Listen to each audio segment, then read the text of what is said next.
Hi friends, అందరూ బాగున్నారా? మీరు బాగుండాలని కోరుకుంటున్నాను.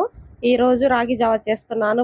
పొద్దున్నే రాగి పిండి అయితే ఒక గిన్నెలో సపరేట్గా కలిపి పెట్టుకున్నాను నీళ్లు పోసుకొని. అలాగే వేరే గిన్నెలో 1.5 గడ్డ అయితే బెల్లం వేసి బాగా కరగబెట్టుకుంటున్నాను. ఈ బెల్లం బాగా కరిగించుకోవాలండి. 4 యాలుక్కాయలు కూడా తీసుకున్నాను. యాలుక్కాయలు కొంచెం పొడి చేసి అందులో వేస్తే బాగా సువాసన వచ్చిద్ది. బెల్లం అయితే కరిగింది బాగా. ముందుగా కలిపి పెట్టిన రాగి పిండి అందులో చిన్న చిన్నగా వేసుకోవాలి. ఎక్కువ ఒకసారి కాకుండా, లేదంటే ఉండలు కట్టేసిద్ది.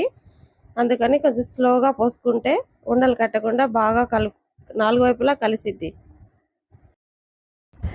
ఈ విధంగా స్టవ్ లో ఫ్లేమ్లో పెట్టేసి చిన్నగా కలుపుతూ ఉండాలి. రాగి పిండి అయితే బాగా ఉడికిద్దండి. ఉడికి అర్థమైపోయిద్ది మాకు చూడంగానే, కొంచెం చిక్కదనం వచ్చేసిద్ది. ఇప్పుడైతే యాలకులు వేసుకుంటున్నాను. చిక్కబడ్డాక చివర్లో ఆ చిక్కదనం అంటే మరీ ఎక్కువ కాకుండా కొంచెం లైట్గా చిక్కబడాలి. అప్పుడు ఉడికిందని అర్థమైపోయిద్ది. చూడండి, ఈ విధంగా రావాలి.